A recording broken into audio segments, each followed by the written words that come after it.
Allah to help us and to bond with the Imam alayhi salam a lot more than whatever that bonding we have now.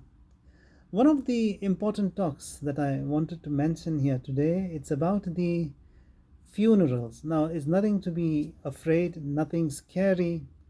It's the rule of Allah Tabaraka wa Ta'ala. It's the command or the hukm of Allah Tabaraka wa Ta'ala, which has to be observed at all times. Now, the situation nowadays, it's very scary in a way that you cannot do what you have to do until for a fortnight before or a week before. Even funerals were all normal, but now everything is shutting down. So we need to know our ahkam, learn what to be done, what can be done, what should be done. If someone is passing away, if someone is departing, so the first wajib upon you and me is that you have to face him towards the Qibla. He or she is lying on his back. You just move the bed facing the Qibla, meaning that the feet should be facing the Qibla such that when he or she sits up in the bed is facing the Qibla. That is the first wajib.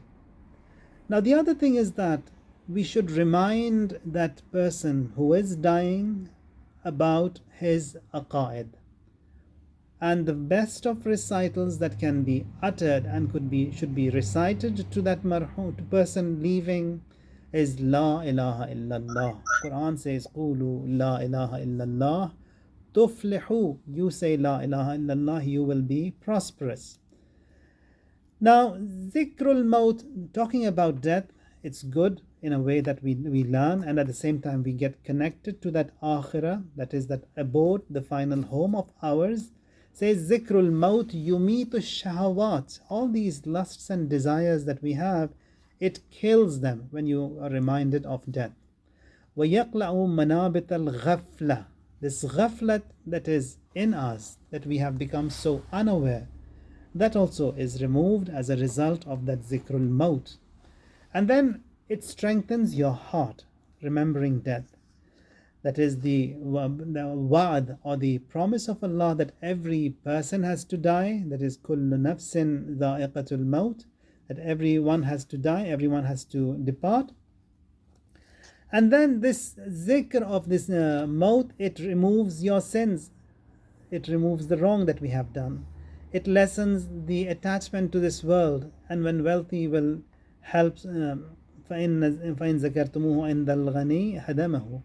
In the ghina hadamahu. And if it is reminded at the time of someone's rich wealth and richness, there that will also break him down, that remembrance of death. So remembrance of death is important. Now if you see the noble ones, for example Mirza Shirazi, the alim who abandoned the tambaku or tobacco during the British Empire, someone comes to him and says that if you were told that tomorrow you have to die, what would you do? He says, nothing special. Whatever I was doing all these years and all these days, I'll just continue doing that because I never did anything wrong. So that is that height of iman and amal, that a person is so concrete in his faith and his actions. Now, if you get time, there is this book written by Ayatollah Al-Uzma Jawadi Amuli. It's called Mafatihul Hayat. Mafatihul Hayat. It's in Arabic, it's in Farsi, and I think it's been done in Urdu as well. English, I do not know. If you want to check it out, you can go to isra.ir, esra.ir, which is the website of Ayatollah Al-Uzma Jawadi Amuli. It's a beautiful book. Like Mafatihul Janan is about du'as and ziyarat, Mafatihul Hayat, it teaches you how to, it's real living. As to how you should be living. There in this chapter that talks about death and dying and illness and death, etc., very beautifully he has explained all of these riwayat have been compiled over there, and the reward, the ajr a person gets for washing, for shrouding, and for burying someone. Now this is all in normal circumstances.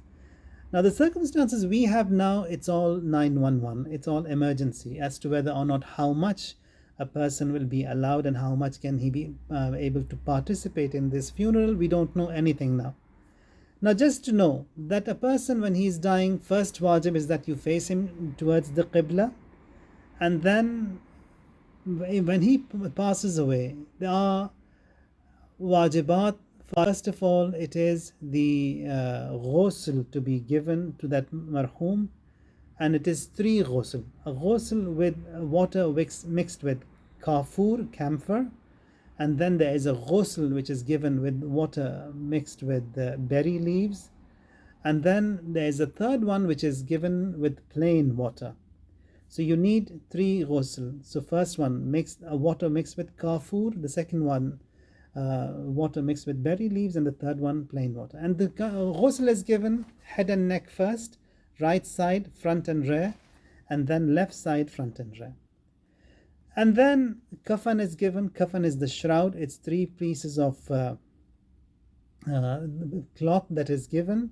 First, a small piece of cloth like an underwear, which is wrapped around the waist of that marhum. And then there is a longer piece of cloth, which is the shirt, which covers from the shoulder of that marhum until to below his knees. And then there is a third piece of cloth which wraps up the entire body. And this third piece of cloth should be about half a meter bigger from the head and from the feet, so that you can wrap it up nicely, the whole body. So you need 3 pieces of cloth, which is kafan. And after ghusl we have hunut. Hunut means that you apply a little bit of kafur mixed with water, camphor mixed with water. You apply it onto the masajid. Masajid are the 7 parts of your body that touch the earth when you perform sajda. It is your forehead, and then your 2 palms, and then your 2 knees, and then your 2 toes, where you apply kafur. So these are the sab'at masajid. It is mustahab to apply that onto the nose, as it is mustahab to make that nose touch the ground in sajda. It is further mustahab that you add a little bit of turbat of Sayyid al-Shuhada, which is khak-e-shifa in Urdu, the dust of the grave of Abu Abdullah al-Hussein al-Karbala. You mixed it with kafur, apply it onto the forehead, on the nose, and to the palms, not to the knees and not to the toes, to these parts. And after that it's shrouding, and then it is the namaz which is offered, the salat which is offered on the deceased, and then it is the burial that has to take place. Now, in these circumstances that we are in, and we don't know as to how much you will be able to perform if someone is in need of the help, so one of the best things can be done is that have some white cloth as kafan readily available, and also a little bit of dust. Keep it ready. The moment someone passes away, now we have to do all of the wajibat. We must do the ghusl, that should be done. But maybe they don't allow. Now in that case, it's better for you, what you do is that as soon as someone has passed away, and before the body cools and stiffs, you perform 3 tayammums on that body, and with the intention that this first tayammum is instead of that kafur, the second tayammum is instead of that berry leaves, and the third tayammum will be instead of the water. Now, how do you perform the tayammum on the deceased? Now we have these tayammum tablets here. We ordered from China, but now everything is shut down. So you place that on the chest of that marhum like that.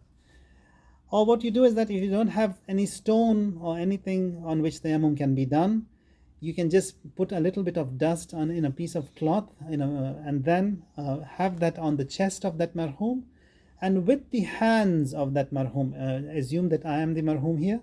So someone should help bring my hands to this tablet, to this stone, hit it on that stone, and then with my hands bring them on my forehead like that, and then again hit it on that stone, and with my left hand, that is the hand of that marhum, on my right hand I just take it that way, and again with my right hand on my left hand. That is that first tayammum I have been given instead of kafur. Again, hit the same thing.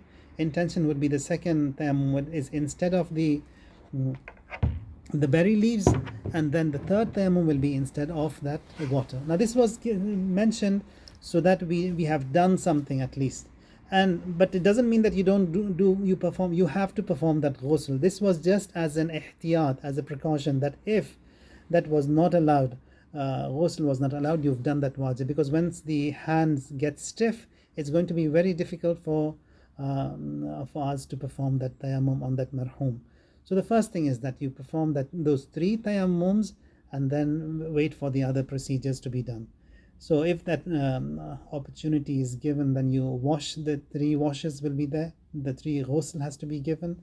Now for this ghusl also which is given, it has to be the same gender, women to women, men to men. So we can't have the opposite genders washing the bodies of the others. It's only on one occasion where the husband can wash the body of the wife, or the wife washing the body of the husband. Apart from that, the opposite genders, they cannot wash the bodies of the other. And when the body is being washed, the first thing to be done is that cover the private parts, and if there is any najasat on the body anywhere, just remove it. If there are cuts and wounds on the body, first of all, stop that bleeding, stop bleeding, that bleeding. If that cannot be stopped, you can put some tape on it so that it stops bleeding, and you give that ghusl from over. If it's a patient, for example, has been going through dialysis, etc., so in such situations it becomes extremely difficult to stop that bleeding, and we haven't got anyone to come and stitch it. And so the best thing would be just tape it, and then you give the ghusl from over the tape, and it's called ghusl jabira. So all the 3 ghusls will be given from on that tape if you are unable to stop that bleeding. So once that ghusl is done, hunut will be given, that is that kafur on the forehead and on the palms and the knees and the toes. Add a little bit of turbat for the forehead and the nose and the palms. Now once that is done, we wrap the marhum in kafan. So the best way to do that is that you cut the kafan from ahead, before time. Cut those 3 pieces depending on the size and the height of that marhum. First of all, you place that bigger sheet below, and then the smaller sheet on it, and the smallest sheet on top of on top of all of these three. And then you bring the marhum and you lay him on in the middle of that, so that it's going to be easy now. You can just wrap the underwear around his waist, and then the shirt also goes after that, and then you wrap it up. That's the easiest way to give the kafan to that marhum. And once that is done, a prayer has to be offered on that marhum. So you get the permission from the awsiya, from the awsiya of that marhum, and then you perform the prayers. The prayers also, if there is someone who can come and offer full prayers, you invite him. If there is no one, you can do it yourself. That what is wajib in the namaz-e-mayyit is 5 takbir. You place that marhum, that is, you are facing the qibla, then you make him lie down before you on his back, and then the head should be towards your right, and you stand by the chest of that marhum. Not too far away. You have to stand as close as it is possible to the coffin, and there you stand by the chest, and the marhum's head is onto your right. You are facing the qibla, his feet towards the left, and then you recite the 5 takbir. Then just say, intention will be, I'm performing namaz-e-janaza qurbatan ilallah, Allahu Akbar, Allahu Akbar, Allahu Akbar, Allahu Akbar, Allahu Akbar. So you've done that wajib. So, but if you can do it, add on to all of those mustahabbat that should be done with that namaz-e-mayyit. And we've posted it online. You can get a copy of that, and then it's easy if it's you say Allahu Akbar and then you recite Ashhadu an la ilaha illallah wa anna Muhammadan Rasulullah. This is the short version. Again, you say Allahu Akbar, Allahumma salli ala Muhammad wa ali Muhammad. You say Allahu Akbar, Allahumma ghfir lil mu'minina wal mu'minat. And then Allahu Akbar, if the mayyit or the marhum is a man, you say Allahumma ghfir li hadha al mayyit. And if it's a woman, you say Allahumma ghfir li hadhihi al mayyit. That is the namaz, and this is the short version. The first one was that wajib, just 5 takbir and you've done the duty. The second one is the shorter version, and then there is a third version of the salat, which is the longer one, which is generally recited in ordinary circumstances. And if you could do it, and that is the best way to perform anyone can recite the namaz mayyit. So that is regarding namaz mayyit. Now, after the namaz has been offered, the marhum needs to be laid to rest in the grave, and the burial also should be such that when you lay the marhum in the grave, the marhum's chest should be facing the qibla. That is the qibla. Sometimes they have all these funny burial ways that they say that the head is facing the qibla, the feet of no, it's the chest of the marhum has to be facing the qibla. And then there is a talqeen to be recited in the grave. There is a talqeen to be recited outside the grave. And if for any reason that is not permitted, you just bury him and then you recite the talqeen from outside the grave. If they don't allow you to be in the funeral, in that case also, that namaz has to be offered from outside the grave. So the best is to do, if God forbid, if such circumstances do emerge and there is a need, the least that can be done is the 5 takbir, Allahu Akbar, 5 times, and that prayer for that marhum has been done. After seeing all these scary clips, then Allahumma ja'al awaqiba umurina khaira, Allah make the end of every one of us khair, good, and Allah keep us all safe and give us an honorable life and an honorable death as well, inshallah. If you have any questions, I'm here to answer. Wa subhana rabbika rabbil izzati amma yasifun wa salamun ala al-mursaleen walhamdulillahi rabbil alameen. Allahumma salli ala Muhammad wa ali Muhammad.